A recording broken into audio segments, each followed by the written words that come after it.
Señoras y señores, con todos ustedes, bienvenido José Plasencia, un grosso, un crack, una persona que honestamente respeto y admiro mucho porque de verdad que aprendo muchísimo con los videos que hace, es un genio y yo tengo la teoría, José, es una hipótesis, yo tengo la hipótesis de que la persona que tiene la clase de biblioteca que vos tenés en el fondo es porque es crack, no hay otra, o sea, tenés que ser crack para tener los libros que tenés ahí en el fondo, José.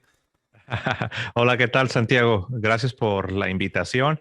Y no, hombre, no, lo de la biblioteca yo creo que solo es para que se vea bonito, ¿no? Pero no, todavía estamos en construcción, pero te agradezco mucho tu introducción.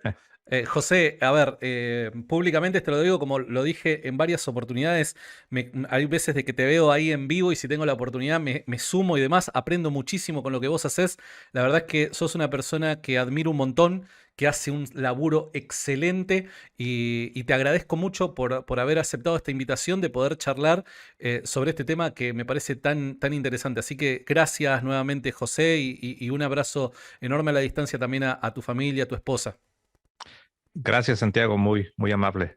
Bueno, a ver, el día de hoy, lo tenemos a José Plasencia aquí, ¿para qué? ¿Para hablar acerca de la Tierra plana? No, muchachos, señoras y señores, nosotros lo tenemos acá, José Plasencia, para hablar acerca de temas referentes a la fe católica, ¿está bien?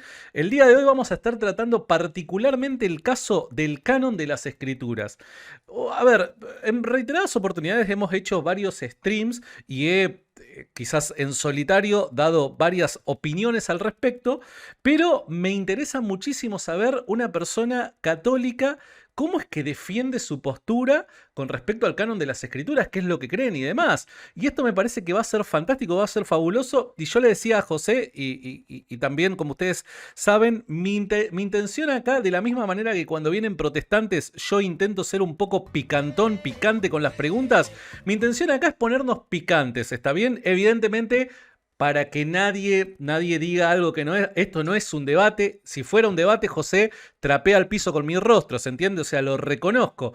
Pero me gusta poner picantón a esto porque si no, después me van a decir, ah, no, porque vos estás parcial, vos favorecés a los protestantes, vos favorecés a los católicos y demás. Esto es llamativo, José. No sé si no sé si a. Bueno, no, a vos evidentemente no te debe pasar, pero a mí me pasa mucho que como yo no soy un crítico del catolicismo, yo no soy un anticatólico, los protestantes dicen que yo favorezco mucho a los católicos y los católicos dicen que yo favorezco mucho a los protestantes. Entonces me es medio difícil mantenerme ahí, ¿viste? Pero bueno, esperemos que de todo esto y el tiempo que estemos acá podamos aprender mucho de lo que seguramente tenés preparado, José. Que así sea, eso espero. Bueno, José, contanos en principio un poquito acerca del laburo que estás haciendo en redes sociales por si alguien no te conoce. Contanos un poquito, por favor. Sí, claro que sí. Bueno, como ya lo ha dicho Santiago, mi nombre es José Plasencia, soy mexicano, soy del norte de México, de Tijuana.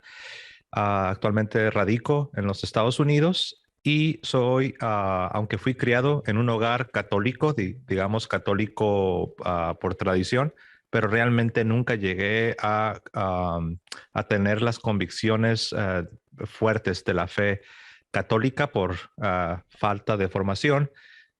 Después incursiono a las filas del protestantismo, por así decirlo, bautista, para ser específico, 20 años como bautista. Pará. Me acabas de. Pará, perdón la interrupción. Me acabas de tirar un centro así, y si yo no lo cabeceo, yo soy muy futbolero y perdón, yo siempre digo, o sea, a los mexicanos le tiene que gustar el fútbol. Si no le gusta el fútbol, yo no creo que vos seas mexicano, José. ¿Te gusta el fútbol? Sí, Mm. creciendo, recuerdo que el fútbol me apasionaba. De hecho, yo creo que todos los deportes que he practicado, con ningún deporte he sentido la pasión que he sentido en el fútbol. Fua. Es algo, no sé, es algo muy distinto. Me encanta el básquetbol y otros deportes, pero sí, sí me gusta el fútbol, aunque debo decir que no lo sigo en la televisión. No, los partidos de liga no los sigo, pero sí, sí me gusta en sí jugar el fútbol. No, a ver, ya está. La prueba si la persona que tengo delante es mexicana o no, ya la pasó, José. Evidentemente, no puede haber. Yo desconfío si un mexicano me dice no me gusta el fútbol. O sea, está todo bien. Es como a un norteamericano que no le gusta el básquet o a un Ajá. centroamericano que no le gusta el béisbol. ¿Está Aunque, bien? ¿sabes? Me ¿Qué? gusta más el box, Pará. el No, boxeo, también, sí. también. O sea, típico de mexicano. Está bien, está muy bien. O sea, los mexicanos son bien picantones y eso me gusta. Pero pará, me tiraste acá un centro porque quiero advertirlo para la gente que está conectada. O sea, José es una persona que Pregúntale a qué equipo mexicano le va. ahí le pregunto, Víctor.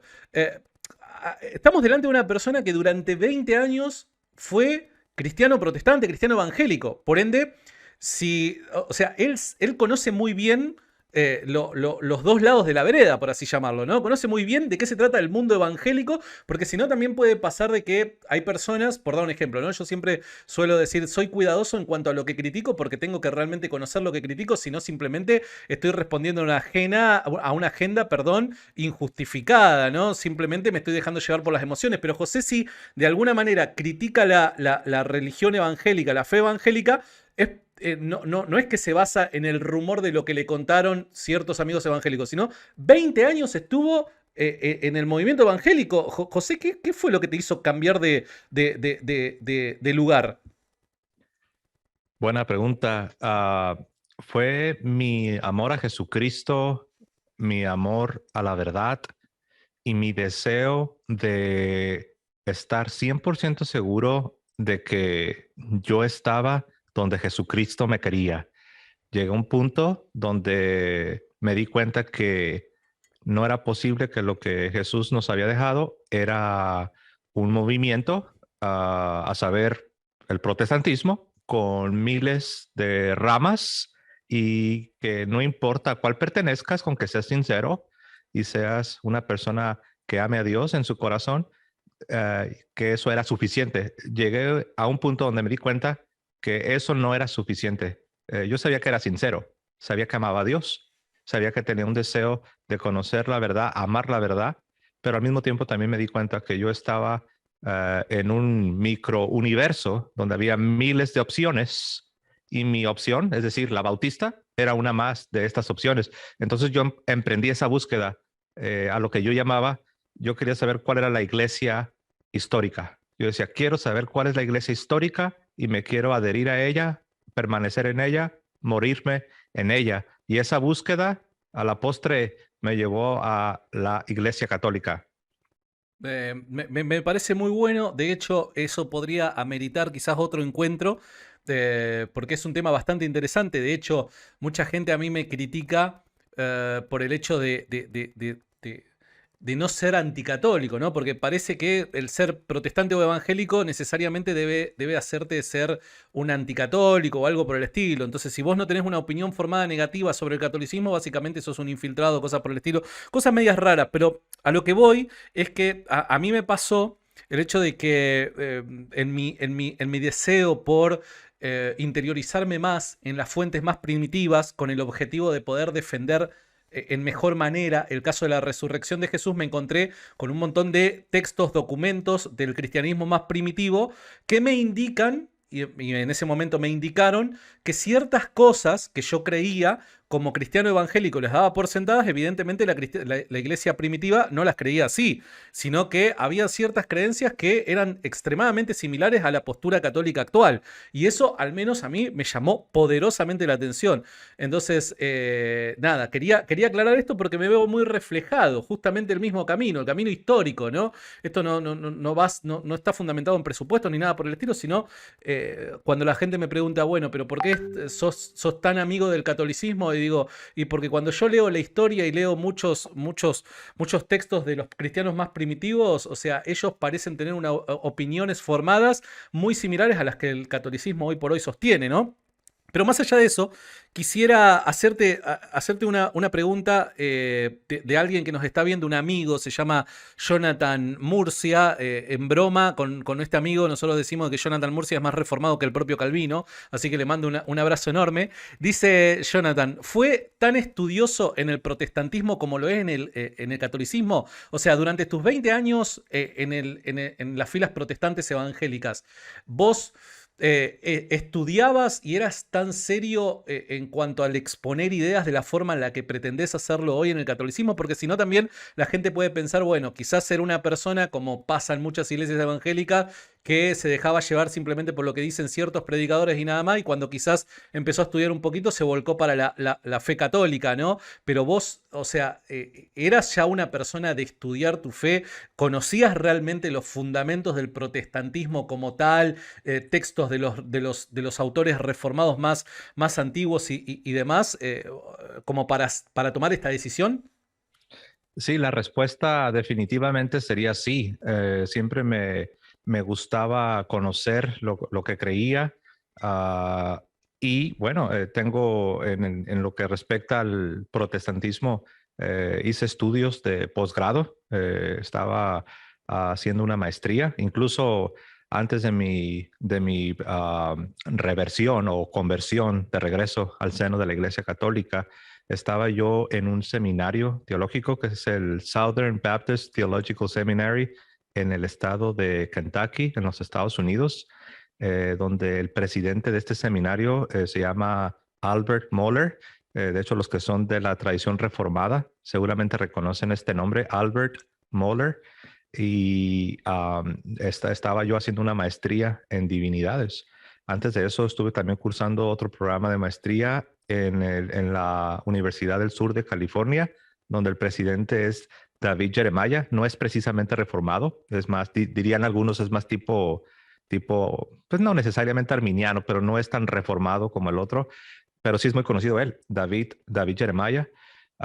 Y siempre tomé diferentes, me encantaba, siempre he sido muy autodidacta, pero no 100%. También he tomado estudios.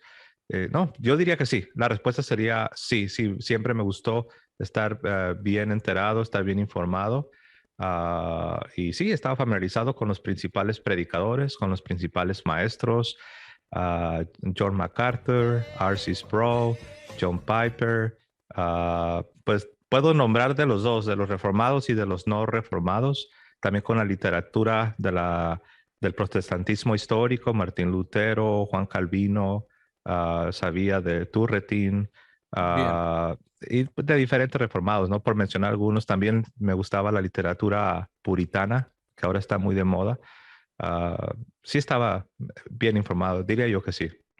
Bien, entonces esta respuesta de José nos saca de la duda de si José, no sé, congregaba en la iglesia de Guillermo Maldonado. Evidentemente no, evidentemente José, o sea, mucho más seria su formación cuando era protestante. Ahora, lo único que yo voy a pedir, para ya arrancar con la conversación, metiéndonos en el tema principal con José, lo único que yo voy a pedir es el tema de los comentarios en el chat, chicos. O sea, está todo bien. Seas católico, sea protestante, evidentemente este es un tema que siempre cuando mezclamos ahí diversas cuestiones en donde protestantes y católicos se encuentran en veredas opuestas, evidentemente la gente se pone un poco efusiva. Así, lo que yo le voy a pedir, por favor, ya seas católico o protestante, es el respeto por sobre todas las cosas, es no tirar ahí ese tipo de comentarios sin sentido, ¿no? Si sos protestante, que diga, el catolicismo es la gran ramera, porque, o sea, chicos, o sea, eleven un poquito el nivel. Si van a hacer una crítica, que sea una crítica en serio. Y por parte de los católicos también, chicos, o sea, rescátense, vamos a manejarnos con cuidado. Y si tienen alguna pregunta para hacer y veo que es buena, conforme al tema que estamos tratando, también se la voy a hacer a José. Pero la idea es que podamos disfrutar este tiempo y después ustedes saquen sus conclusiones al respecto. ¿Está bien? Bien. Bueno, José, a ver, tema interesante, tema candente. Yo te soy honesto, hace unos días nada más, hablaba con un amigo cristiano evangélico. Hablaba con un amigo acerca del tema de la inspiración de las escrituras, ¿no? La inspiración de las escrituras. Y si vos me preguntás cuál es la razón por la que creo que las escrituras que forman parte, sí, bien digo, las escrituras que forman al Nuevo Testamento, ¿cuál es la razón por la que creo que son inspiradas por Dios?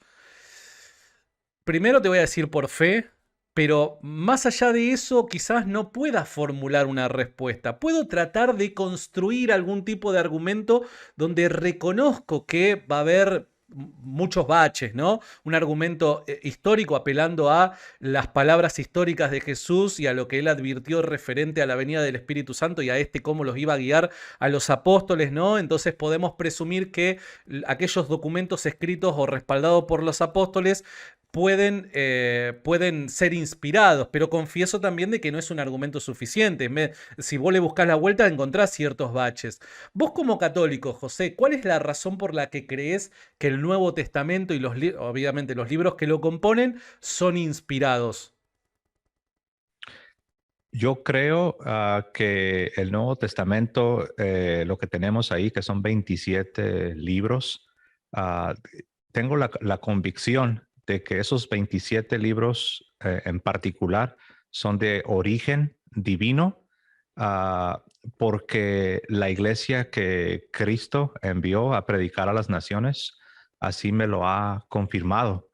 Y también por la evidencia interna, vemos que se habla de las escrituras como siendo inspiradas por Dios, ah, pero al final del día, en lo que se trata, ah, en cuanto a la evidencia interna, no encontramos una lista que nos proporcione la cantidad de libros que deben componer el Nuevo Testamento, y tampoco encontramos no solamente la cantidad de libros, sino tampoco se nos dice cuáles libros. Ah, la iglesia nos ha proporcionado de manera definitiva, formal, poniendo fin a las controversias que hubo en los primeros 3 siglos, nos ha proporcionado esa lista, que son 27, y nos ha dicho exactamente cuáles 27. Esto sucede en el siglo IV a través de distintos concilios, y no significa que fue hasta ese momento cuando la iglesia inventó la Biblia. Sabemos que los escritos que componen el Nuevo Testamento proceden del siglo I. Esa no es la cuestión. Aquí la pregunta no es cuándo originan los libros que ahora componen el Nuevo Testamento, sino la pregunta es de otra naturaleza. La pregunta es, ¿cuántos libros son de origen divino? ¿Y cuáles libros son de origen divino? ¿Y cómo lo sabemos? La respuesta es por el testimonio que la iglesia que Cristo envió a predicar a las naciones nos ha dejado, el cual está evidenciado en la historia. No es un misterio, no es algo que recientemente a partir o en reacción a la Reforma Protestante nos hemos inventado, sino que es algo que aún antes de la existencia del movimiento de Reforma Protestante es algo que ya es conocido, es histórico. Bien, buenísimo. A ver, antes de avanzar, me dejaste ahí varias puertas abiertas que me quiero meter en ellas, ¿no? Pero eh, creo que es importante para continuar con esta conversación definir de qué hablamos cuando hablamos de iglesia, ¿no? Evidentemente la definición de iglesia entre católicos y protestantes creo que va a ser diferente, ¿no? O va a tener ciertas diferencias. Para un católico como vos, José, cuando hablas de iglesia, ¿de qué hablas? ¿Qué significa iglesia? Bueno, la iglesia, si vamos a tomar la palabra, el significado de la palabra, significa una asamblea que es convocada a una reunión pública.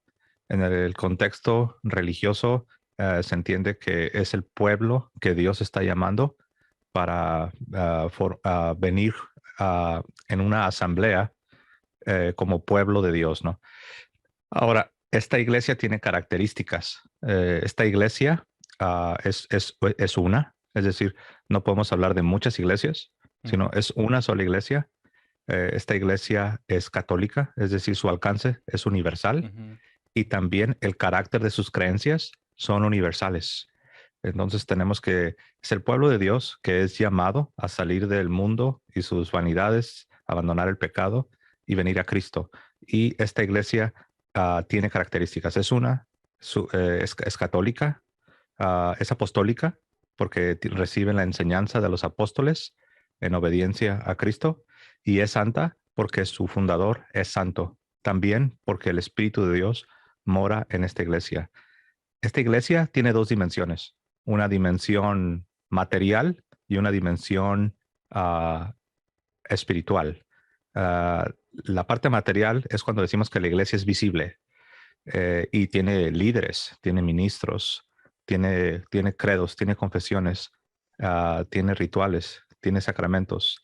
Ah, Todo esto es concreto, bien específico, no es algo que queda a la imaginación, no es algo que queda, no tenemos nosotros como creyentes la libertad de decidir cómo se debe ver todo esto, sino que todo esto ha tenido una continuidad a través de los siglos, tiene una estructura, hay una jerarquía. Y por supuesto, decir todo esto no significa que la iglesia no sea espiritual, que no hay una parte mística o invisible de la iglesia. No estamos negando que no se trate de una relación personal con Jesucristo. No estamos negando que no haya espiritualidad, que no haya vida interior. No es lo uno o lo otro. Es como el cuerpo, es como la persona. ¿Qué es una persona? Una persona tiene un cuerpo, pero también tiene un alma, tiene una parte material y tiene una parte inmaterial. No podemos decir, decídete, escoge solo uno, o lo visible, o lo invisible, o lo material, o lo espiritual. Eso es la iglesia, a manera de analogía, es muy semejante. Esta iglesia es histórica. A esta iglesia, a través de los siglos, se le ha conocido como la Iglesia Católica. Y cuando yo hablo de la iglesia, me refiero a la iglesia que a través de los siglos se le ha conocido como una iglesia católica, santa, apostólica. Ah, Hablo de la iglesia católica en pocas palabras. Bien, buenísimo, buenísimo. A ver, me gustaría tener también otra charla con vos con respecto justamente a este tema. No me quiero meter de lleno en este tema porque no es el tema que nos reúne, pero es súper, súper interesante, ¿no? Poder tratar ciertos puntos que mencionaste ahí. Ahora, quería aclarar justamente eso porque vos fundamentás tus razones para creer de que estos libros que forman parte del Nuevo Testamento son los que deben estar realmente bajo la autoridad de la iglesia, ¿no? Entonces es importante eso. Yo también creo, tengo que ser honesto, que el protestante, cuando se le hace la pregunta al protestante, ¿cuál es la razón por la que crees que estos documentos, estos libros son inspirados por Dios y son los que deben estar sin más ni menos? Yo creo que tienen grandes problemas para responderlo. Es una pregunta que, porque necesariamente debes apelar a una autoridad. A una autoridad es necesario apelar a una autoridad, porque si no queda a la buena de Dios, diríamos nosotros, ¿no? O sea, al parecer de cada uno. Bueno, dependiendo de mis estudios, de la crítica textual que aplique a ciertos documentos, y termina todo centrándose en aquellas respuestas que la ciencia como tal nos pueda proveer para encontrar evidencia dentro del documento mediante ciertas características, a ver si es posible que forme parte del nuevo. Y me parece que eso no es parte de lo que el cristianismo ha predicado desde el principio, ni de la fe en sí misma, ¿no? Entonces, hoy cualquier protestante podría levantarse y decir, y para mí el libro de Enoch también es escritura.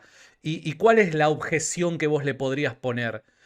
Porque la razón que él tiene también puede aplicar para incluir este documento, ¿no? Entonces, tengo que ser honesto, me parece que es un tema que, y esto ojo, esto no lo digo porque estoy con vos.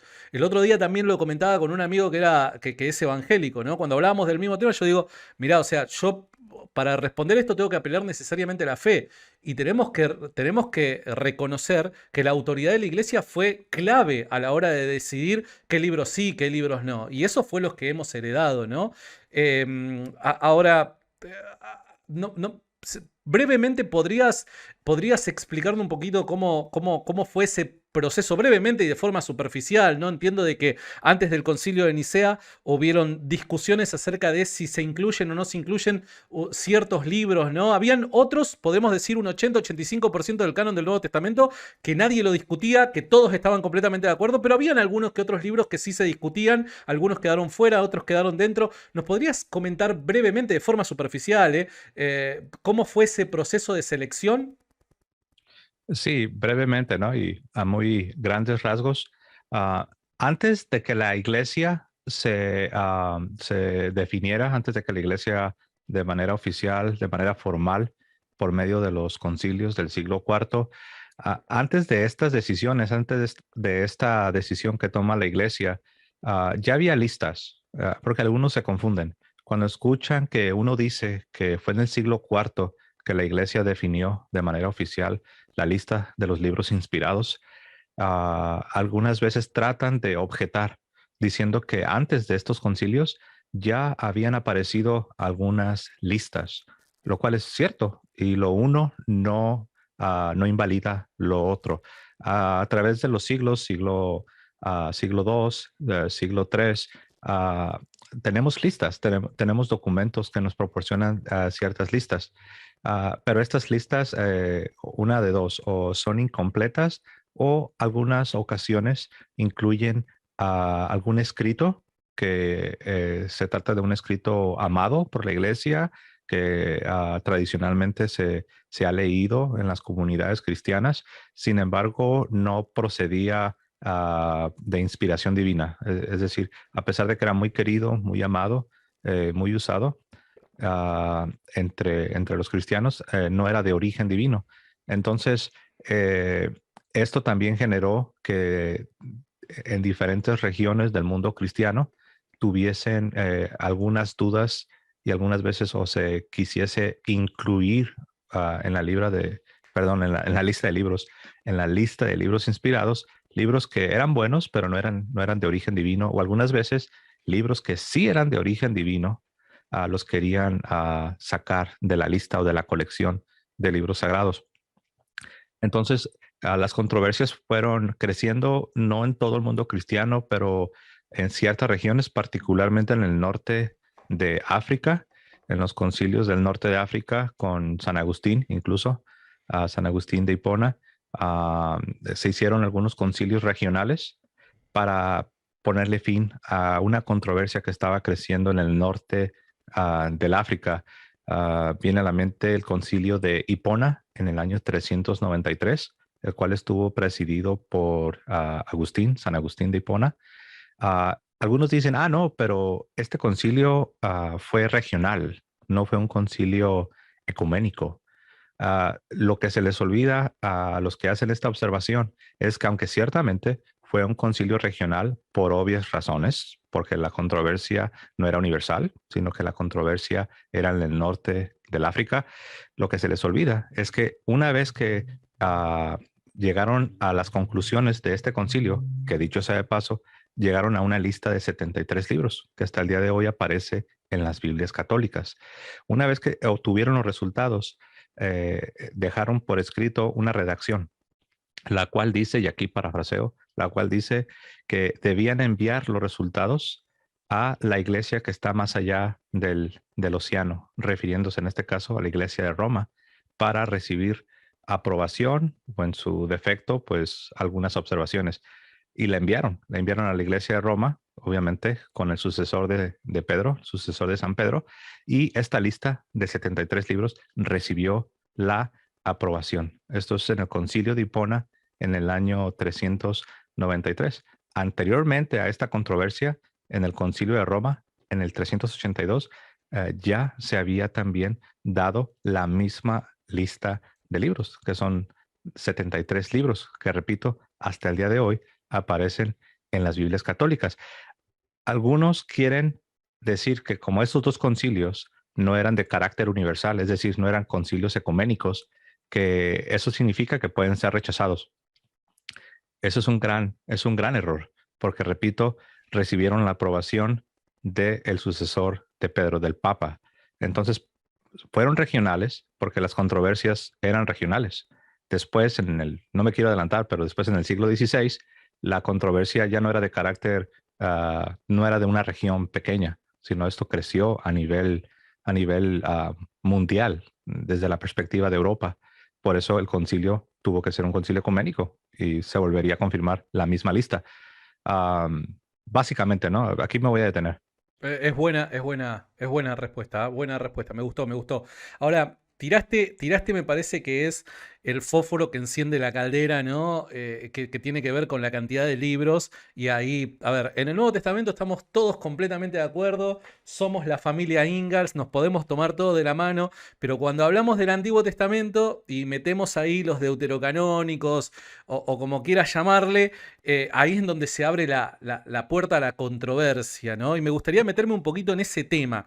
A ver, creo que evidentemente hay una gran diferencia entre la postura católica y la postura protestante con respecto a estos libros, ¿no? ¿Cuál es entonces la razón? Vos recién mencionabas este concilio, pero ¿cuál es la razón por la cual los católicos asumen que estos libros que forman parte del Antiguo Testamento y que no forman parte del Antiguo Testamento de la iglesia, de la Biblia protestante, deberían ser considerados como libros inspirados por Dios. ¿Cuál es la razón? A ver, si me puedes repetir una vez más la última parte de la pregunta. ¿Cuál es la razón por la que estos libros que los protestantes no aceptan del Antiguo Testamento, ya sean Macabeos, Judith, etcétera, etcétera, cuál es la razón por la que los católicos creen de que son libros inspirados por Dios y por ende tienen que formar parte del texto bíblico?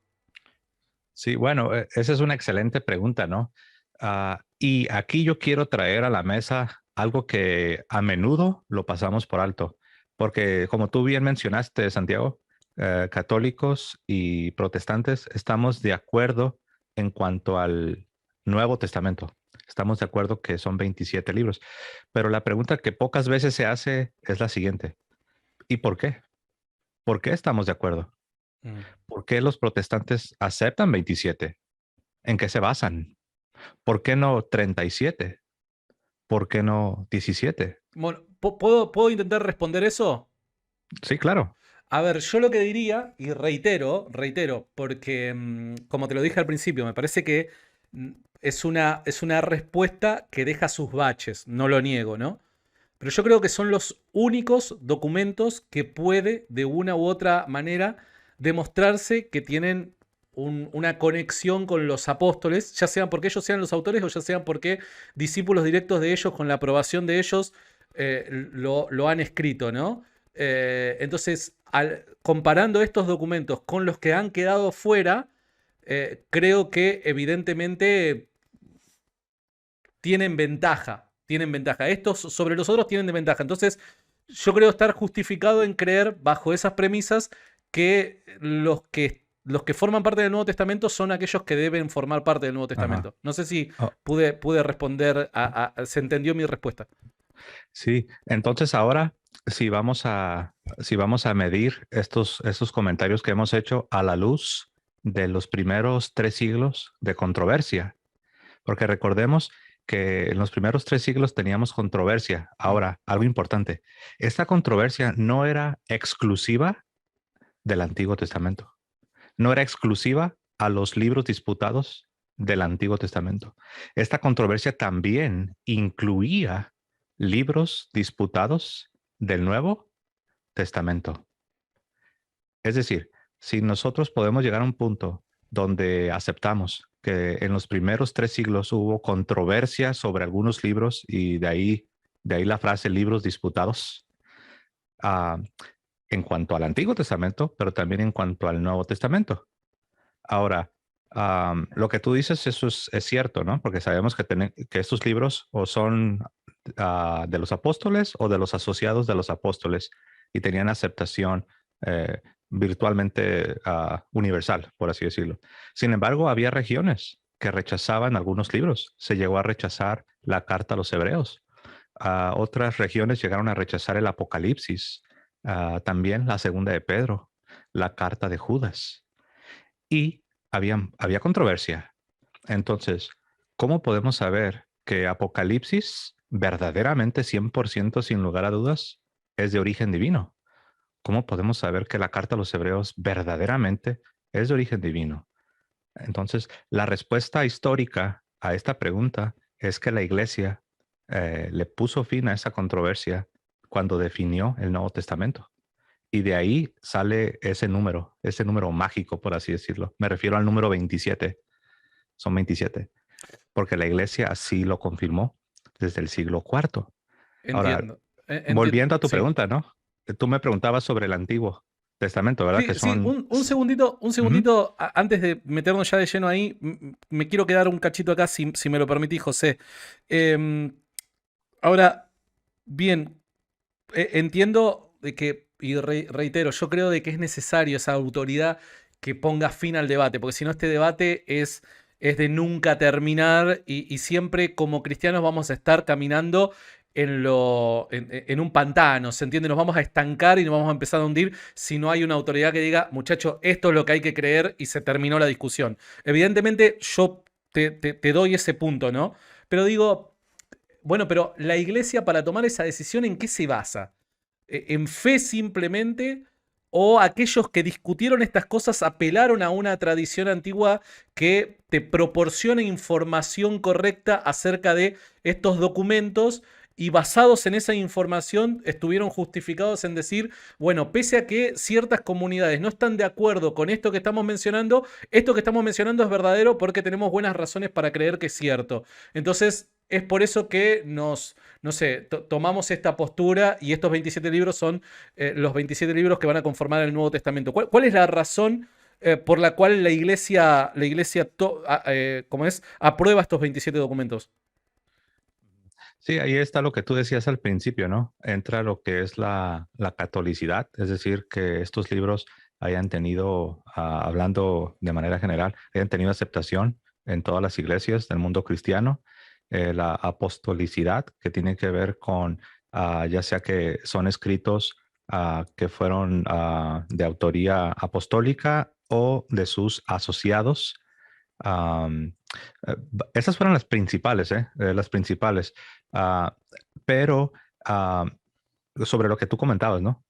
¿En qué se basan los que rechazan los 7 libros del Antiguo Testamento? Los que ahora algunas veces se les llama deuterocanónicos y que pues los protestantes les llaman apócrifos, ¿no? Ujú. ¿En qué se basan, no? Porque ellos no tienen esos 7 libros.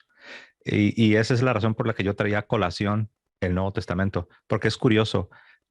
Nosotros sabemos que históricamente tenemos 27 libros en el Nuevo Testamento porque la autoridad de la iglesia, como tú decías, una autoridad externa, la autoridad de la iglesia así lo definió y los protestantes lo aceptan. Pero la pregunta permanece, ¿no? Pero entonces, ¿por qué se aceptan los del Nuevo? ¿Por qué no aceptan los del Antiguo Testamento? ¿Por qué rechazan 7? Y aquí está la respuesta. La respuesta es porque a partir del siglo XVI, con el movimiento iniciado por Martín Lutero y los demás reformadores, ellos adoptan la postura del judaísmo rabínico. El judaísmo rabínico tenía un texto, el cual se le conoce como el texto masorético. Se trata, para ser así bien específicos, se trata de una Biblia rabínica, que es algo particular de la Edad Media.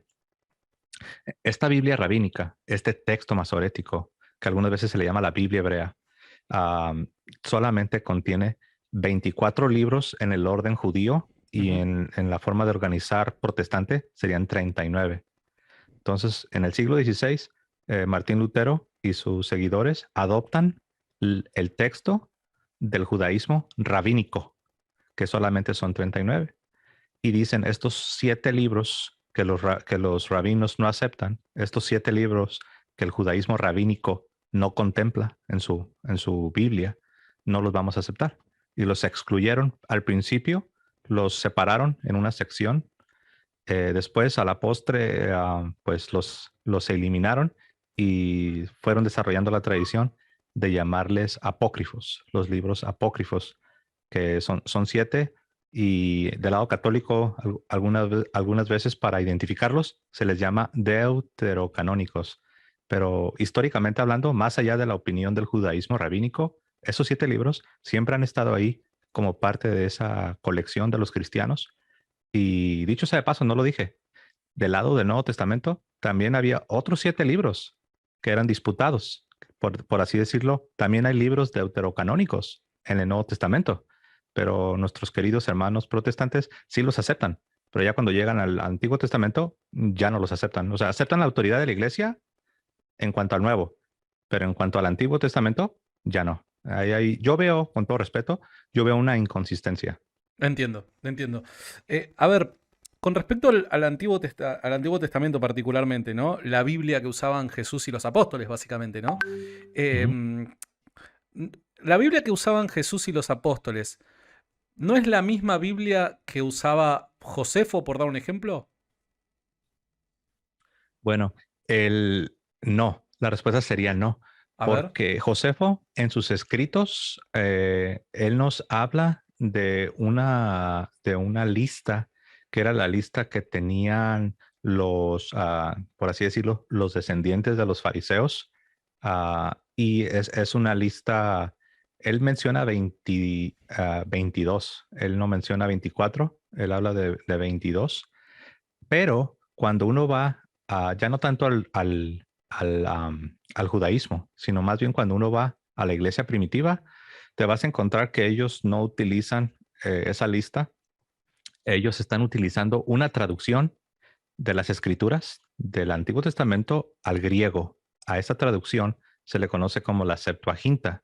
De hecho, si tú vas al Nuevo Testamento y revisas todas las veces que en el Nuevo Testamento se está citando las escrituras del Antiguo Testamento, te vas a dar cuenta que las lecturas en su gran mayoría proceden de lo que conocemos como la Septuaginta, que era la traducción griega de las escrituras del Antiguo Testamento. Ahora, si alguien pregunta, bueno, ¿y por qué esto es relevante? ¿Por qué es relevante traer a la mesa el asunto de la Septuaginta? La respuesta es sencilla, porque la Septuaginta contenía los 7 libros que hasta el día de hoy aparecen en el Antiguo Testamento de las Biblias católicas, y también hay que decirlo, también se incluía en esta, hay que decirlo, cuando decimos Septuaginta no es algo monolítico, no es algo singular, una sola cosa, no es así como tener un libro de 500 páginas que solo es de la página 1 a la página 500 y ya, se acabó hasta ahí. No, la Septuaginta tenía sus variaciones. Entonces algunas veces aparecían distintos libros.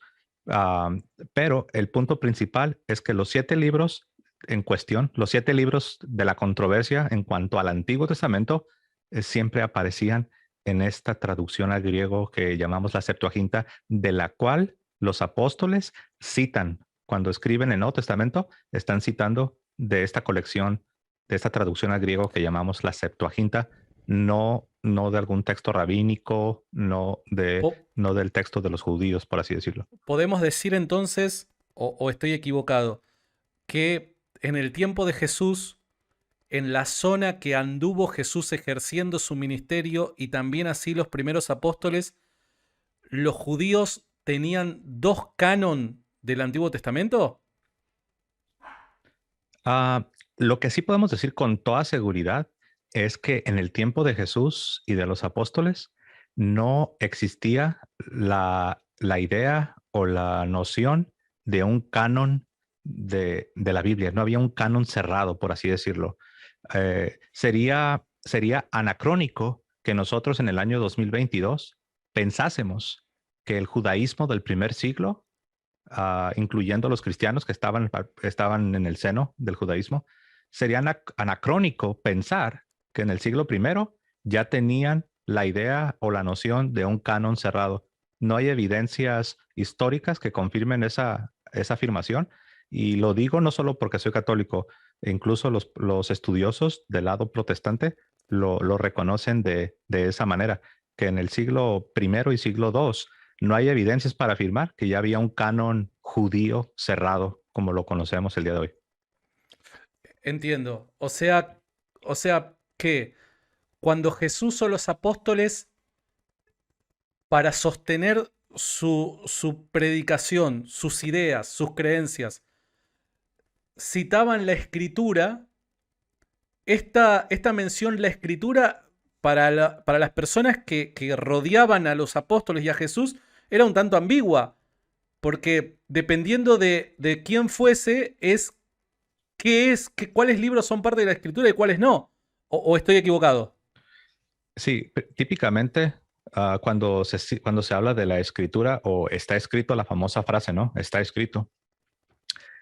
Número 1, se refiere a la ley. Principalísimamente es a la ley, la Torá, el Pentateuco, los libros de Moisés, que son 5, pero también a los profetas. Y algunas veces se hace incluso la distinción de los salmos. Se habla en una sola ocasión, en todo el Nuevo Testamento, se habla de estas 3 categorías: la ley, los profetas y los salmos. Aunque no se nos dice cuáles son los límites de los profetas, no se nos habla de las fronteras de un canon. Solo se mencionan esas 3 categorías. Entonces sí se sabía que los primeros 5 libros, los libros de Moisés, eran palabra de Dios. Se habla de los profetas como palabra de Dios, aunque repito, no se especifica cuáles profetas. Y se habla también de los salmos. Hay que decir algo. Algunas veces algunos se confunden. porque cuando ellos van a estudiar el judaísmo moderno, se van a dar cuenta que tienen algo que ellos llaman la Tanakh. La Tanakh, que es una palabra compuesta que tiene las tres primeras sílabas de las tres categorías que usan los judíos, que es Torah, Nevim y Ketuvim. Entonces, si juntas las primeras tres sílabas, sale Tanakh. Entonces, si tú le preguntas a un judío, ¿cuál es el contenido de estas tres categorías de la Tanakh? Ellos te van a dar 39 libros, o si se quiere, desde el punto de vista judío, te van a dar 24 libros. Y ellos dicen, ¿ves? Entonces ahí tienes, mira, ley, tienes la ley, los profetas y los escritos, y deben ser 39, porque hasta la Biblia dice ley, profetas y salmos. Significa que es exactamente lo mismo. Y la respuesta es no, porque esta clasificación de la Tanakh viene de la Edad Media. Si tú vas al siglo I, siglo II, siglo III, siglo IV, y les preguntas aún a los judíos que la Tanakh, nadie va a saber de qué estás hablando. La Tanakh es un desarrollo dentro del judaísmo rabínico de la Edad Media, principalmente a partir del Talmud babilónico en el siglo VI. Bueno, quizás ya me estoy aquí desviando un poquito, pero el punto principal es que debemos distinguir, cuando hablamos de judaísmo, debemos distinguir el movimiento rabínico que nace a partir de la Edad Media temprana del judaísmo en tiempos de Jesús. Sí. Como tú lo dijiste, en tiempos de Jesús, lo que se está citando, al menos los escritores del Nuevo Testamento, cuando están citando de una traducción. Esa traducción es lo que llamamos la Septuaginta, la cual históricamente incluía los 7 libros que han causado controversia a partir de la Reforma Protestante. Entiendo. Lo que quizás, y evidentemente, o sea, en términos históricos, tenemos que aprender a convivir con preguntas que al momento no tienen respuesta, pero lo que quizás me hace un poco de ruido es justamente esto, ¿no? El hecho de que para el tiempo de Jesús y en el lugar en donde se desarrolló, se llevó a cabo el ministerio de Jesús y el naciente ministerio de los apóstoles, habían grupos de personas que creían que la escritura eran una X cantidad de libros y había otro conjunto de personas que creían que era otra cantidad de libros. Eso me resulta problemático y te digo por qué, José, para que me puedas ayudar. Porque en reiteradas oportunidades los apóstoles y Jesús parecen presuponer que todos están de acuerdo cuando hablan de la escritura, ¿no? Cuando citan la escritura o porque escrito está, podemos nosotros mediante el texto presuponer que ellos, a su vez, presuponen que su público entiende la referencia que están haciendo. Pero si habían grupos que creían, por un lado, que la escritura era una X cantidad de libros y había otro grupo que también convivía con Jesús que creían, por otro lado, que la escritura era otra cantidad de libros, parece el mensaje un tanto ambiguo, ¿no? Como que vos decís, bueno, está bien, pero probablemente se hayan dado controversias. Es por eso que te pregunto, ¿Jesús y los apóstoles citan en sus enseñanzas, en sus predicaciones, a los libros llamados por los protestantes deuterocanónicos? ¿Los citan? Se alude. Cuando tú vas al Nuevo Testamento, vas a encontrar un sinnúmero, una cantidad grande de alusiones a estos 7 libros que se conocen como deuterocanónicos. Sin embargo, algo interesante. Lo que tú dices es un buen comentario. Es un comentario que qué bueno que lo estás haciendo cuando dices, pareciera que Jesús y los apóstoles, cuando utilizan la frase está escrito o la escritura dice, pareciera que ellos presuponen que todo el mundo sabe de qué están hablando. O sea, su audiencia no quedaría perpleja, ¿no? No quedarían así como, oh, ¿de qué hablas? Claro. ¿Cuál escritura? Lo cual es cierto. Y esa observación que haces es tan importante, Santiago, porque echa al suelo la idea de que ya había, de que había diferentes cánones, que había diferentes posturas. Digamos que había una secta judía con un canon ya cerrado y otra secta judía, otro grupo judío con otro canon ya cerrado. Esto no puede ser así, porque entonces sí tendría sentido la objeción que tú traías a la mesa de la gente pudiera preguntar, ¿cuál de los dos cánones te refieres, Jesús? O Pablo, ¿no? O Pedro. A ver, ¿a cuál escritura te refieres? Entonces ahí sí tendríamos un dilema, ahí tendríamos un verdadero dilema. Pero cuando uno adopta la postura clásica de que no había un canon definido, entonces uno entiende que cuando Jesús dice escrito está, o cuando los apóstoles dicen escrito está, lo que están haciendo es citar diferentes porciones de los profetas, de la Torá, de los salmos, pero no están tocando el tema de los límites del canon, no lo tienen en mente. Simple y sencillamente están diciendo, como dice la escritura en los salmos, como dice, están citando, están referenciando, pero no, definitivamente no están hablando de un canon cerrado, ¿no? O de diferentes cánones cerrados. Cuando Jesús hace una referencia al Antiguo Testamento, ¿no? Primero tendríamos que ver a ver si estamos de acuerdo con que esto es una referencia al Antiguo Testamento. Cuando Jesús dice, desde la muerte de Abel el justo hasta el martirio de Zacarías, ¿no? Esto parece ser una referencia al Antiguo Testamento, ¿no? En términos históricos, ¿no? Parece ser una referencia al Antiguo Testamento. ¿Estamos de acuerdo con que estas palabras de Jesús son una referencia al Antiguo Testamento o no? Son una referencia a mártires populares hasta el tiempo de Jesús. Cuando se dice desde la sangre de Abel, el justo, Sí. hasta la sangre de Zacarías, hijo de Berequías, que fue asesinado no recuerdo la expresión ahí que dice entre el altar, algo así, ¿no? Sí, sí, sí. No, es una simple referencia es una referencia a mártires conocidos bien por los judíos, pero no hay un fundamento, no hay una razón para... Algunos lo que proponen es que el primer mártir es Abel, evidentemente en Génesis, y según el orden en el que estaban las escrituras en el tiempo de Jesús, ¿no? En el orden en el que se habían puesto las escrituras en el orden de Jesús, en el tiempo de Jesús, perdón, el último libro era lo que nosotros conocemos hoy por Segunda de Crónicas, ¿no? Y parece en este libro, en este libro se menciona el martirio de Zacarías como si fuese el último. Entonces, como la referencia parece coincidir con el orden en el que en el tiempo de Jesús se ponían los libros del Antiguo Testamento, parece esto ser una referencia al Antiguo Testamento por parte de Jesús. Ese sería básicamente el argumento. No sé si estás de acuerdo. Sí, el único detalle, eso tendría sentido. El único detalle es que Jesús dice que el último de los profetas es Juan, el Bautista. Entonces, Jesús mismo desmiente, por así decirlo, desmentiría esa hipótesis de que Zacarías, hijo de Berequías, sería el último de los profetas, o si lo queremos decir de otra manera, que si queremos decir que el tiempo del Antiguo Testamento o el tiempo profético de la Antigua Alianza terminaría con Zacarías, hijo de Berequías, entonces tendríamos un problema con la afirmación de Jesús. Jesús dice que el último de los profetas es Juan el Bautista.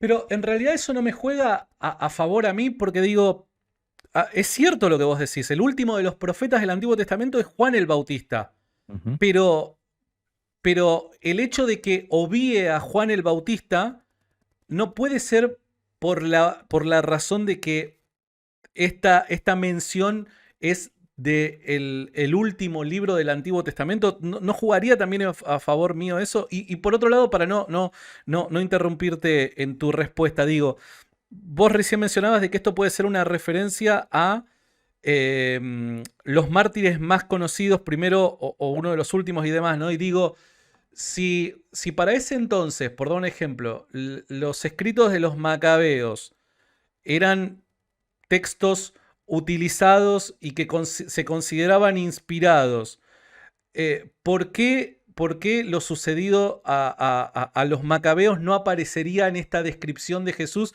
y Jesús se quedaría como el último mártir, Zacarías que muere delante del altar? No sé si pude formular la pregunta correctamente.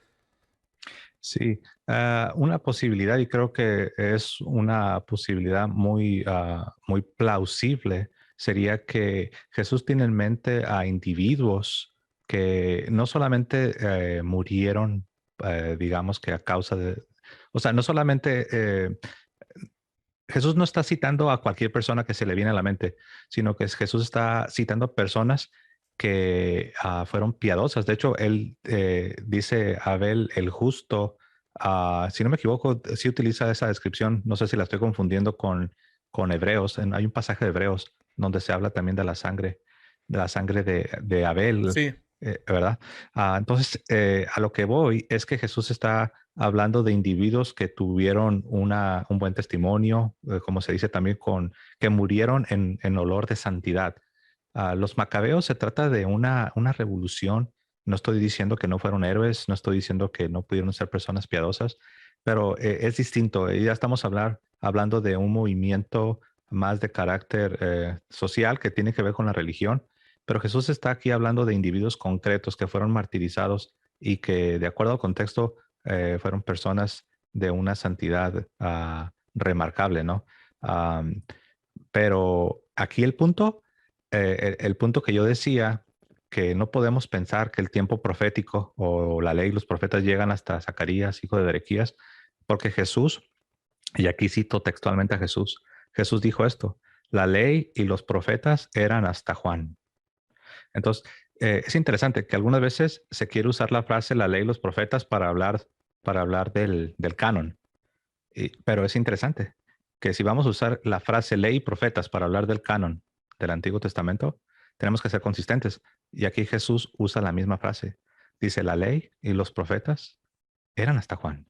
Entonces, ah, para mí es muy difícil ir alrededor de esta afirmación de Jesús, porque con sus labios lo está diciendo.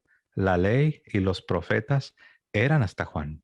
Entonces, no podemos decir que eran hasta Zacarías, hijo de Berequías, porque eso nos dejaría con un hueco, con un hueco de 400 años.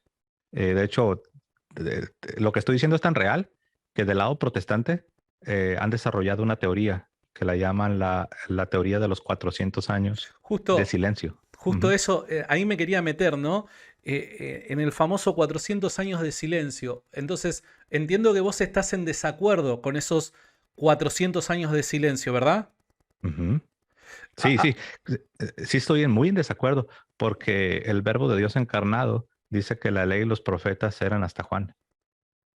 Ahora, está bien, es excelente punto el que me estás presentando, ¿no? Y perdón, ojo, para que nadie lo malinterprete a esto. Yo le avisé a José que dentro de mis posibilidades iba a tratar de ser medio picantón con las preguntas, pero porque si no, la gente puede malinterpretar esto, que cuando viene un protestante, no sé, se lo puedo hacer más fácil, esto que el otro, cuando viene un católico, perdón, se le hago más fácil. Entonces, para que la gente no piense de esta manera, trato en mis posibilidades de hacer esto un poco eh, más picante, ¿no? Por así llamarlo, ¿no? Y que de hecho me parece que también estas preguntas pueden sacar dudas a muchos. Ahora, esto que vos me estás diciendo, José, ¿no parece contradecir lo que el propio libro de Primera de los Macabeos dice?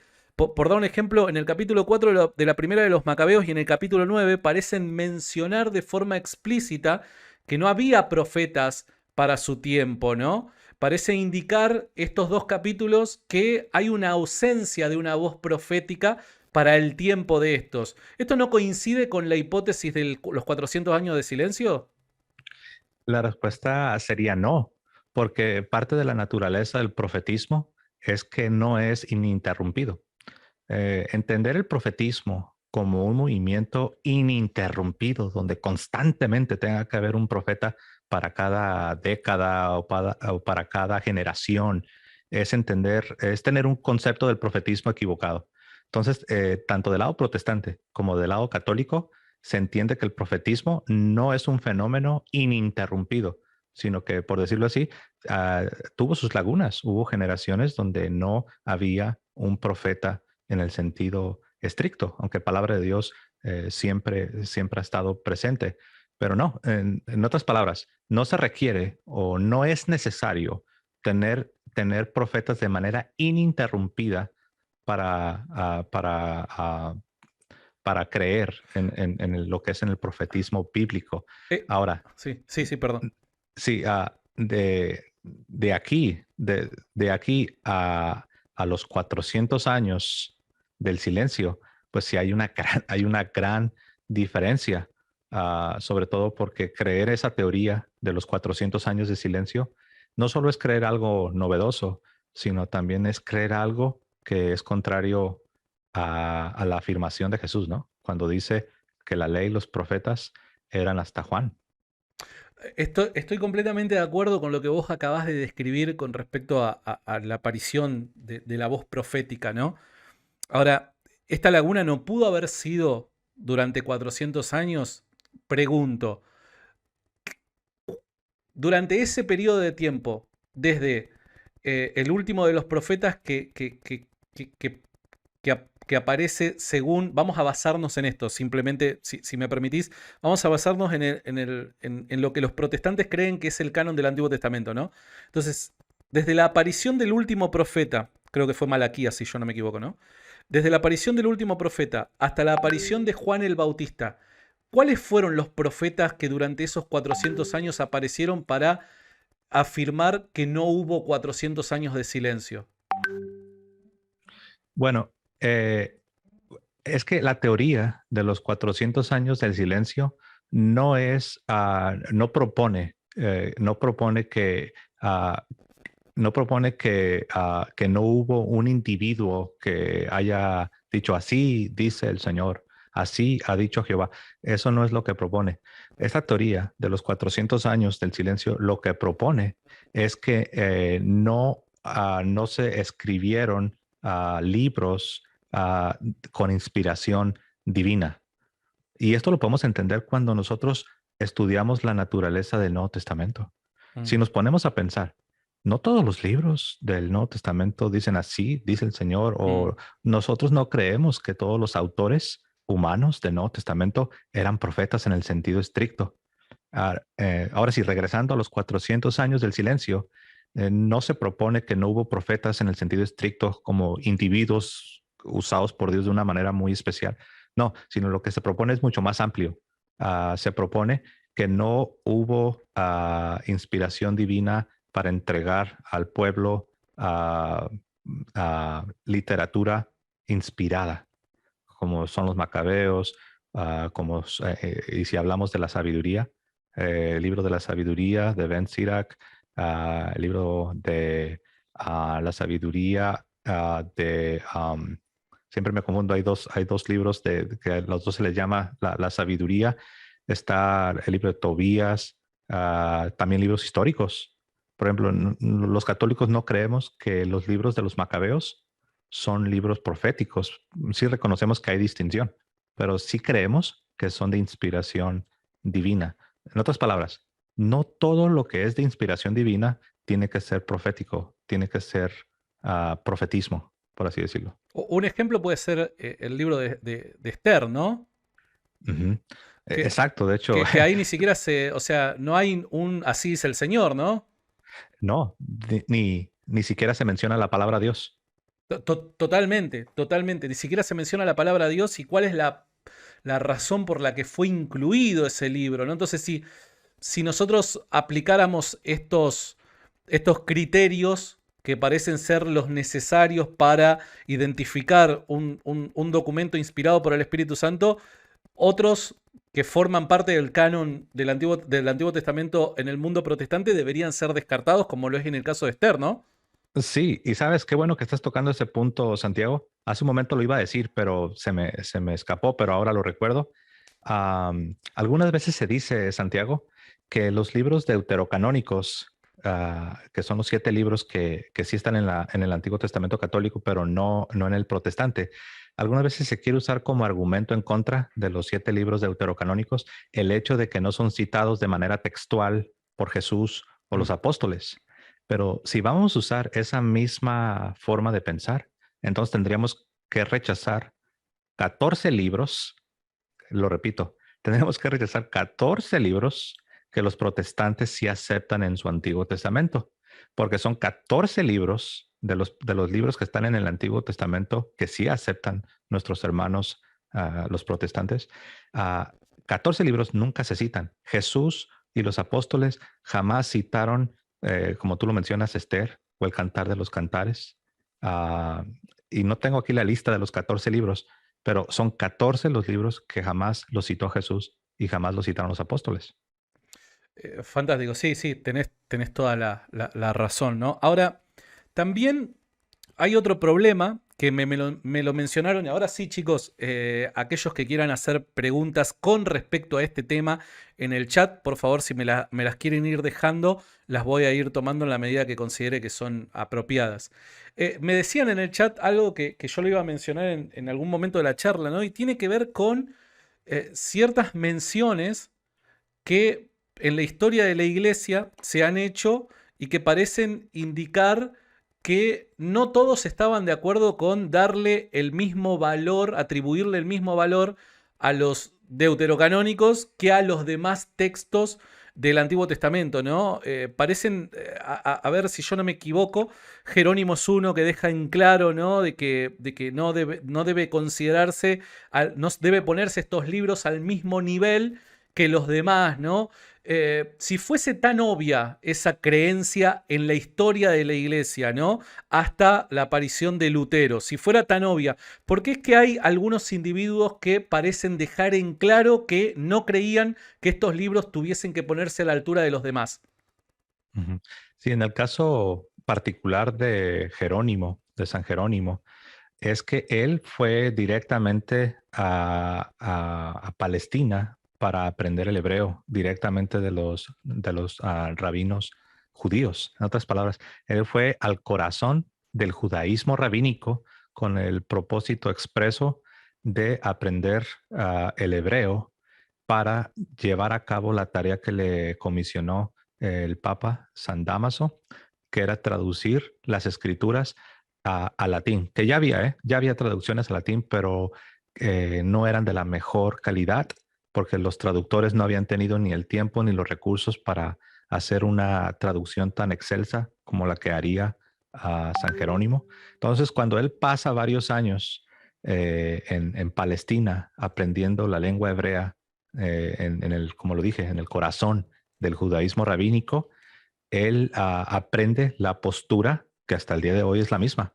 aprende la postura del judaísmo rabínico. ¿Y cuál es esa postura? Alguno preguntará. Bueno, la postura del judaísmo rabínico, que era naciente en el tiempo de San Jerónimo, es que esos 7 libros, que ahora les conocemos como deuterocanónicos, no eran de inspiración divina. Ahora, noten que dije que esto es en el corazón del judaísmo rabínico. Nótese que no estoy hablando que era la opinión, el consenso de todo el judaísmo, porque recuerden que el judaísmo no se limita a el movimiento rabínico. Lo repito, el judaísmo no se limita al movimiento rabínico que tuvo su matriz, su corazón, su centro, en este caso en Palestina. Pero sí que San Jerónimo sí aprende esta postura de ellos. Cuando él regresa, él ya venía, por así decirlo, si se me permite la expresión, él ya venía influenciado, ya venía influenciado con esa mentalidad. Y sí, es cierto, no hay que esconderlo. De hecho, la iglesia nunca ha intentado esconderlo. Pregúntate, si la iglesia le encanta imponer su postura y a la iglesia le gusta engañarte o qué sé yo, pregúntate, ¿por qué la iglesia nunca ha tratado de ocultar eso? Pues porque no es noticia que San Jerónimo o algún otro padre de la iglesia haya diferido, haya tenido una opinión particular, es lo que conocemos como un juicio privado. Entonces, es por eso, porque él fue a aprender la lengua hebrea en el mismo corazón del judaísmo rabínico, que ellos son los que le entregarían al mundo lo que se le conoce como el texto masorético. Y sí, sí tenían esa postura, que esos 7 libros no eran de inspiración divina, pero resulta que ellos también no solo rechazan esos 7 libros, también rechazan los 27 libros que componen el Nuevo Testamento con la misma argumentación. Dicen que no son de inspiración divina. Entiendo, sí, sí, sí, sí, sí. Muy bueno eso y también esta respuesta, esta respuesta responde a algunos conspiranoicos, ¿no? Que siempre hay ahí dando vuelta en redes sociales. Eh, una declaración con respecto al mismo tema, ¿no? Pero una declaración que hay veces que hace mucho ruido a las comunidades protestantes es la declaración del Concilio de Trento que dice, bueno, aquel que no conceda o no crea que estos libros son inspirados, ¿no? Tienen autoridad al nivel de las demás escrituras y demás, sea anatema, ¿no? Ujú. Em, ¿Qué quiere decir ese ser anatema? Y si en la actualidad la Iglesia Católica sigue pensando de la misma manera, ¿qué le responderías a un cristiano protestante con respecto a ese punto? Ujú. El anatema es un término legal, un término canónico, que significa, así para decirlo en palabras muy sencillas, significa que estás excomulgado. Significa que hay algo en tus creencias que es contrario a la fe de la iglesia. Y ahora, si tú a sabiendas no solo lo crees, sino que lo mantienes y de manera ah, persistente continúas en tu error, es entonces cuando ese anatema te aplica a ti. Tú te estás, eh, es lo que se le conoce también como late sentencia, que prácticamente es como que tú mismo te estás excomulgando al rechazar lo que ha sido revelado y que nos ha sido confirmado por el decreto de la iglesia. Entonces, no significa que la iglesia te está mandando al infierno, al contrario, toda medida disciplinaria tiene como propósito llevarte a la reflexión, llevarte a la meditación, llevarte al arrepentimiento, para que a la postre termines volviendo y puedas abrazar toda la fe, no solo una parte de la fe, sino toda la fe que la iglesia nos entrega. Pero sí, algunos se confunden, piensan que sea anatema significa que te vas a ir al infierno o que ya no hay salvación para ti. Y eso no es así. Entiendo, pero a ver, sé que vivimos en una época donde hay muchos corazoncitos de cristal, ¿no? Y es muy difícil quizás decir las cosas como son para que la gente no se ofenda, ¿no? Pero, o sea, si un cristiano protestante sigue rechazando conscientemente la inspiración de estos documentos, ¿para los católicos es anatema? Sí, es a lo que me refiero cuando dije late sentencia.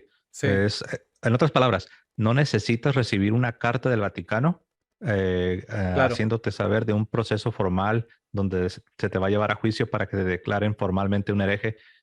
No, sino que sí, el late sentencia en el momento que tú de manera consciente estás decidiendo voluntariamente, conscientemente, plenamente rechazar el decreto de la iglesia, sí, ese anatema tiene una aplicación sobre ti, ¿no? Entiendo, entiendo, entiendo.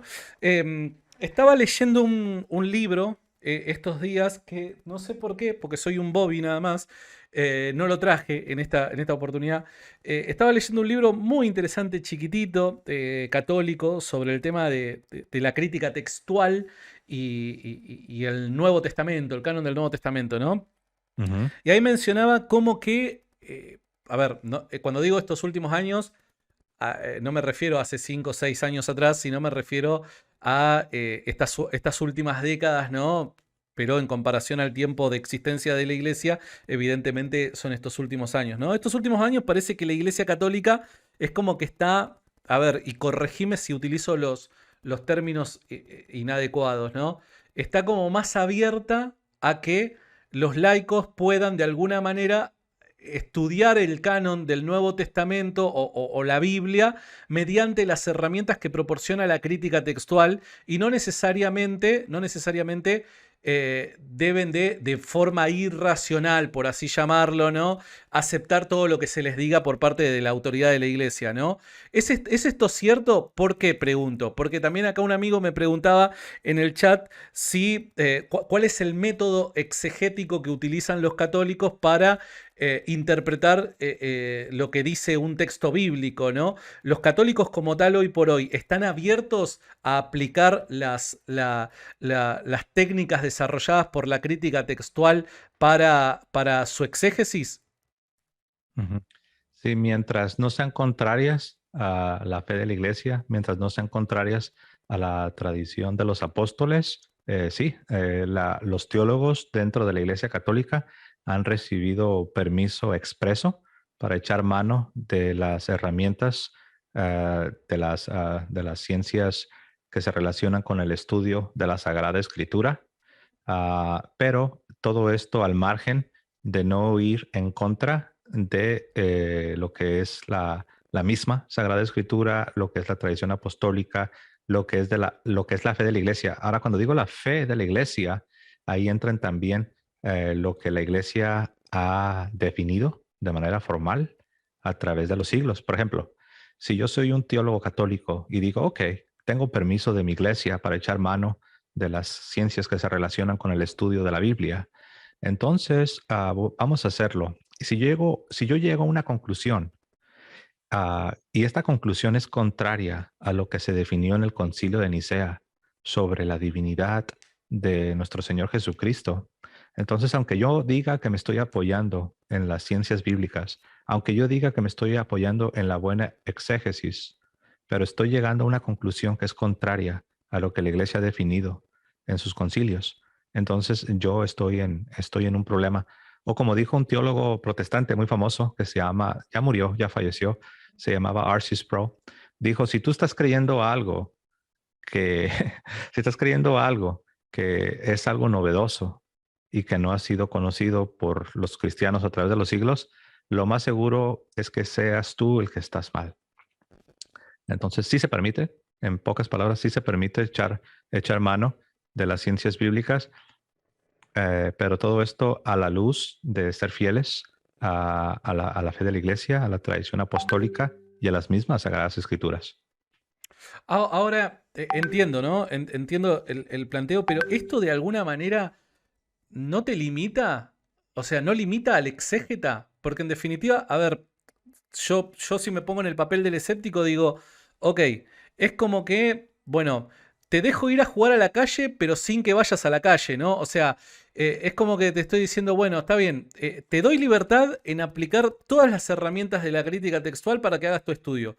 Pero si aplicando estas herramientas vas para un lado contrario al que tradicionalmente hemos creído, eso está mal. No, es como que me das las herramientas para estudiar, pero a su vez es como que me estás prohibiendo llegar a conclusiones que sean contrarias a lo que dice la iglesia, ¿no? ¿No parece ser un poco contradictorio y limitante esto?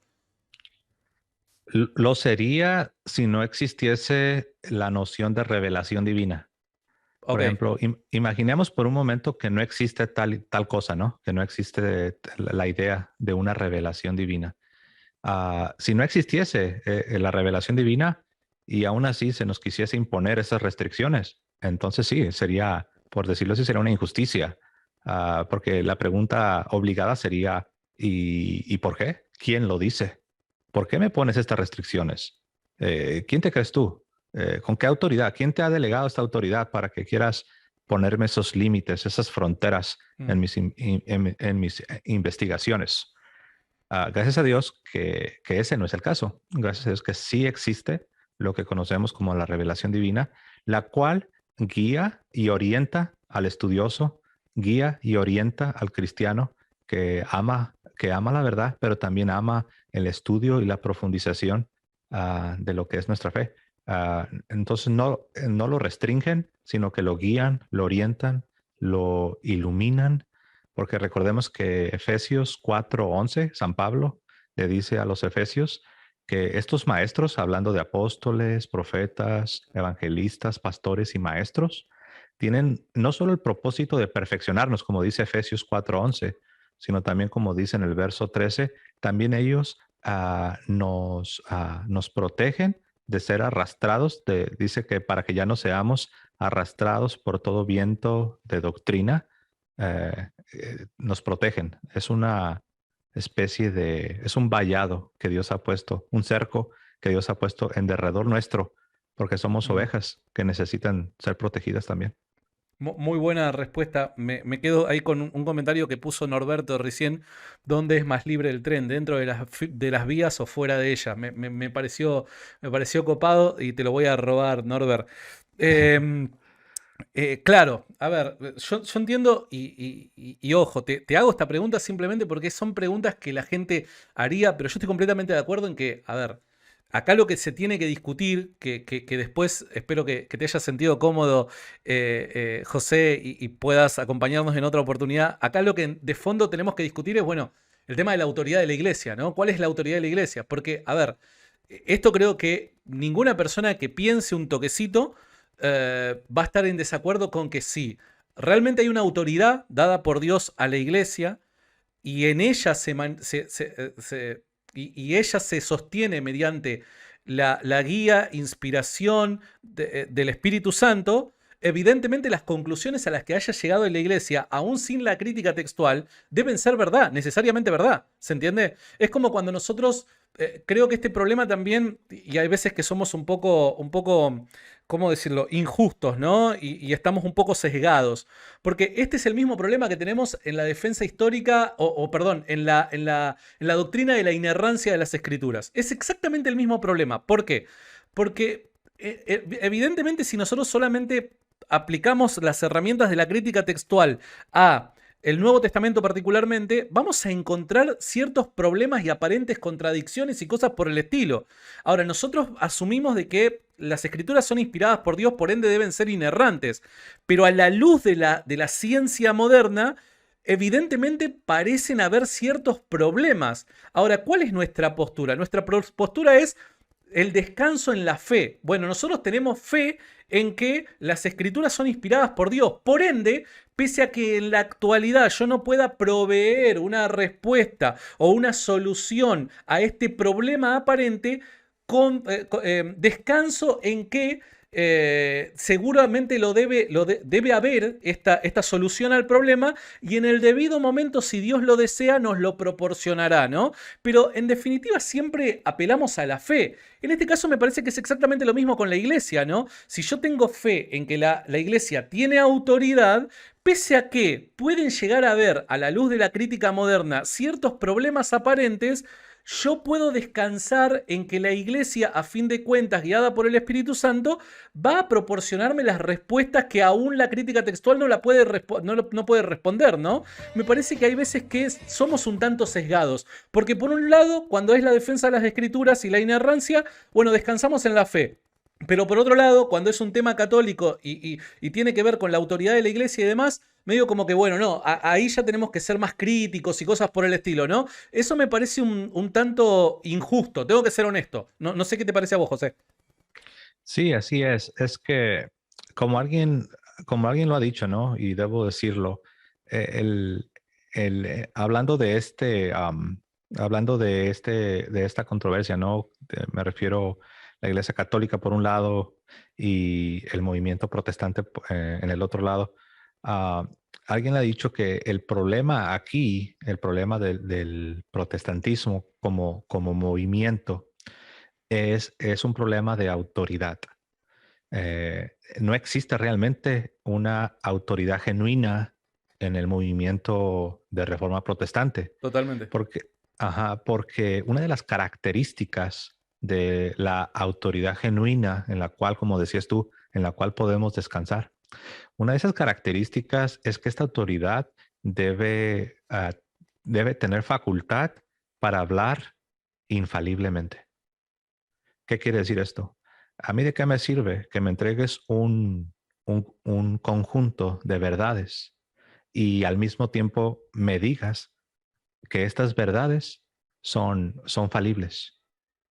O sea, ¿de qué sirve que Sí. me entregues a mí un conjunto de verdades cuando me estás diciendo que yo tengo la libertad de cambiarlas, modificarlas, aumentarles, quitarles?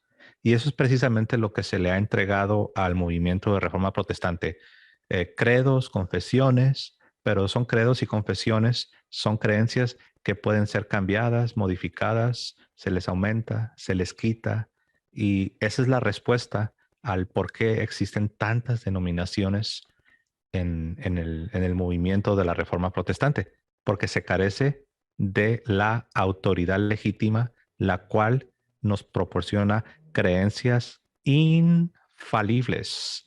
Por eso se Claro, habla de la infalibilidad de la iglesia, porque la iglesia es depositaria, es la columna, el fundamento, la base de la verdad, de la revelación divina entregada. Por eso es que los católicos, por así decirlo, se aferran tanto a la idea de la infalibilidad, porque es parte de la naturaleza, de la autoridad y de la verdad. Debe ser infalible. Si no, cualquier persona puede rechazarla, modificarla, aumentarle, quitarle. sí. Eh, Sí, sí, sí, ujú. sí, sí. Acá en algunos comentarios ya por ahí aterrizando decían, no, bueno, nuestra autoridad es Cristo, nuestra autoridad es la Escritura, pero, o sea, a la Escritura hay que interpretarla.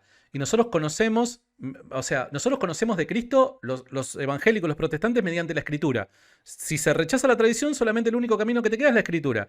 Entonces, si tu autoridad es Cristo, o sea, Cristo se encuentra en las Escrituras y en las Escrituras hay que interpretarlas. Ahora, acá me parece que es como que, perdón, ¿no? Perdón por lo que voy a decir.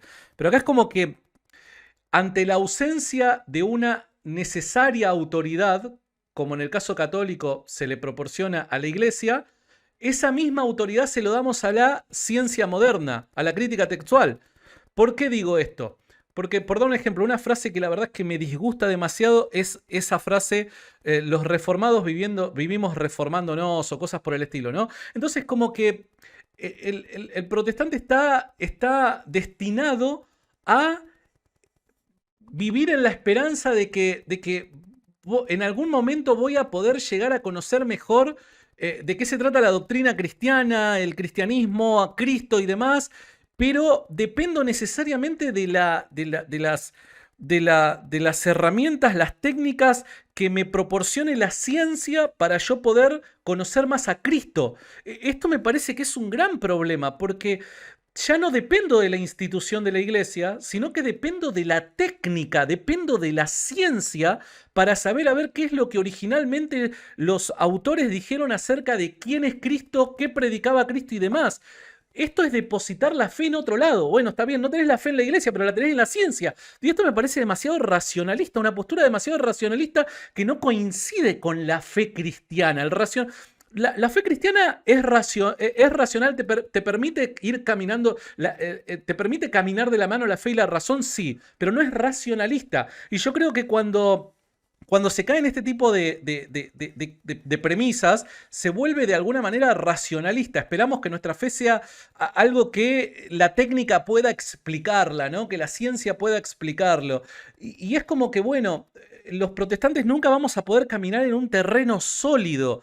¿Por qué? Porque siempre vamos, por dar un ejemplo, ¿no? Dependemos de los nuevos manuscritos que se vayan descubriendo, dependemos de la crítica textual, hacia dónde se orienta ideológicamente, dependemos de los movimientos académicos, de hacia dónde se están orientando y demás, como para nuevamente reformular nuestras creencias y nuestras ideas acerca de la predicación de Cristo, quién es Cristo, etcétera, etcétera, ¿no? En definitiva, vuelvo a repetir, necesitamos una última autoridad que te diga, che, loco, el cristianismo es esto. ¿Qué es el cristianismo? ¿Qué? ¿Lo que dice tal académico? ¿Lo que dice tal exégeta? ¿Lo que dice tal crítico textual? No, necesitas una autoridad, y que el mismo apóstol Pablo dijo que esa autoridad es la iglesia, necesitas una autoridad que te diga, che, loco, el cristianismo es esto. Y hay cosas que, por medio de la técnica, por medio de la ciencia, quizás todavía no la podemos explicar, pero descansamos en que el cristianismo es esto. No sé, me parece que ese es un grave problema que hay en el mundo protestante. Tengo que ser honesto, ¿no? Me parece que ese es un grave problema, porque es como que siempre estamos caminando en una especie de... ¿Viste las películas cuando se congela el agua? ¿Viste que tenés que andar caminando con cuidado porque dependiendo de dónde pises se puede hacer el agujero y te hundís? A mí me parece que el mundo protestante camina de esa manera cuando aborda el tema de su fe, ¿no? Porque Sí. cuidado, dependiendo de la técnica, dependiendo de la erudición, dependiendo de la academia, dependiendo de esto, podés llegar a pisar mal, te caes y te hundís Ujú. o sea, es un gran problema para mí. No sé, lo digo como Sí, sí. crítico, esto es un gran problema. Hay una frase que viene de los países del norte, ¿no? Que le llaman patinar en hielo delgado, ¿no?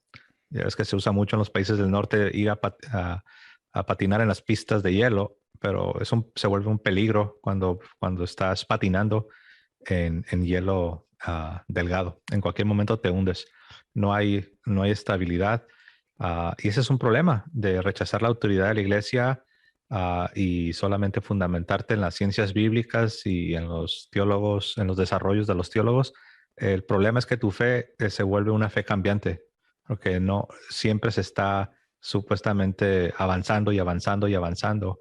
Y si vas a ser consistente con tu rechazo de la iglesia y tu supuesta aceptación de las autoridades de la exégesis y las ciencias bíblicas, entonces tienes que ser consistente y como se dice, tienes que irte hasta la cocina, tienes que aceptar todo lo que ellos están dictando y eso ha llevado a muchos a lo que se le conoce como el liberalismo teológico. Terminan Era lo que iba a ya. decir. O sea, Ujú. eso te destina al liberalismo teológico.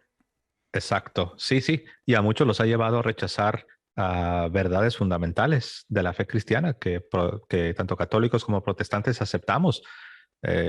Viene a mi mente las batallas de finales del siglo XIX, e incluso protestantes y católicos se unieron en el frente de batalla contra el modernismo, contra la teología liberal que estaban haciendo del luteranismo, influenciada fuertemente por lo que tú decías, el racionalismo. Y estos liberales ya estaban rechazando la resurrección corporal de Jesucristo, estaban rechazando ya los milagros que se narran en los escritos del Antiguo Testamento, como la partición del Mar Rojo, el hecho, tú sabes, hay diferentes eventos sobrenaturales que se narran en las escrituras y estas personas de tendencia teológica liberal que son los que van a la vanguardia cuando rechazas la autoridad de la iglesia, tendrías entonces que aceptar a estos señores, ¿no? Y al mismo tiempo también se ve la inconsistencia. Por un lado hay gente que dice, no, mira, yo no estoy de acuerdo.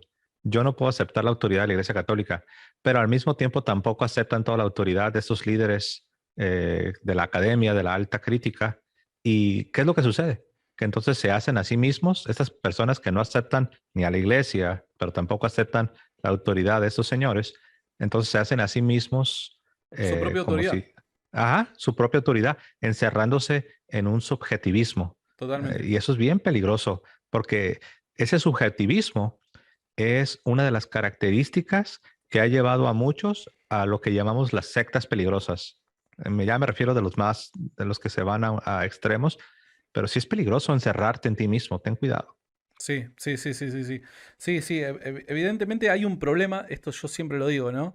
Yo intenté durante toda la entrevista, creo que manejarme imparcial, ser imparcial, intenté dentro de lo posible y lo que a mí me da poner en aprietos ahí a José si es que yo podía y demás, intenté hacerlo. Pero ahora ya aterrizando digo, evidentemente hay un problema en la iglesia evangélica y aquel que no lo vea o no lo quiera ver está en un grave problema, ¿no? No puede ser de que cada uno sea su propia autoridad y ya sea valiéndose en lo que considera que es la voz del Espíritu Santo o hacia dónde Dios lo conduce o la crítica textual o lo que sea, que cada vez el cristianismo evangélico se está separando más, más, más. Y ahora la pregunta es, bueno, que le haces a un evangélico es, eh, o sea, ¿qué es el cristianismo? ¿Cómo el evangélico lo define? ¿Cómo definís lo que es? Y ahí viene la respuesta armada, ¿no? Viene la respuesta armada. Es seguir a Cristo. Ok, bueno, pero Cristo aparece en las Escrituras y hay que interpretar qué es lo que dicen las Escrituras. Y ahí es como que volvemos de vuelta a, bueno, yo soy la última autoridad, dependiendo de aquello que yo crea y me cierre, aquello que me haga sentido, es el Cristo, ¿no? Y ahí es que tenemos a un Cristo un poco subversivo, otro Cristo medio pro LGBT, tenemos a un Cristo y tenemos diferentes Cristos basados en nuestra imagen conforme a nuestra semejanza, ¿no? Entonces, es peligroso, creo yo, me parece. Pero bueno, nada, estamos ahí conociendo y reconociendo nuestra fe y creo que plantearse estas cosas, ser críticos con unos y con otros, me parece que de alguna manera, si somos honestos delante de Dios, Dios nos va a guiar a la verdad, ¿no? Así que bueno. José, espero que la hayas pasado bien, José. Sí, no, yo lo he disfrutado, excelente, me ha encantado esta charla, este diálogo. Y yo sé que es imposible hablar del canon de la Sagrada Escritura sin tener que necesariamente tocar temas que se relacionan, ¿no? Así es de que, pero yo lo he disfrutado, me ha encantado y de nuevo te reitero mi gratitud. Santiago, gracias por haberme invitado y yo, si me vuelves a invitar, yo encantado. Un día lo que podemos hacer, que ojo, este ejercicio también lo podemos hacer con un evangélico, con un protestante, para que digan, ah, no, porque vos estás sesgado, sos medio parcial y demás. Yo lo que te invito, José, que a vos te gusta esto, yo entiendo que te gusta, lo interpreto mediante el laburo que haces en redes sociales, es un día hagamos una conversación abierta donde abramos el Zoom a aquella persona que quiere venir siendo evangélico y hacerte una pregunta, José, y plantearte algún tipo de cuestión. ¿Se entiende? No sé si te gusta el ejercicio. Sí, de hecho me encanta porque así tú puedes tener las preguntas preparadas, ya sea propias o de la audiencia, y tú puedas no solo tener la perspectiva católica, sino tener la perspectiva evangélica o protestante, según se prefiera el término, y así la gente, tu audiencia puede contrastar y pienso que a mí me fascina la idea.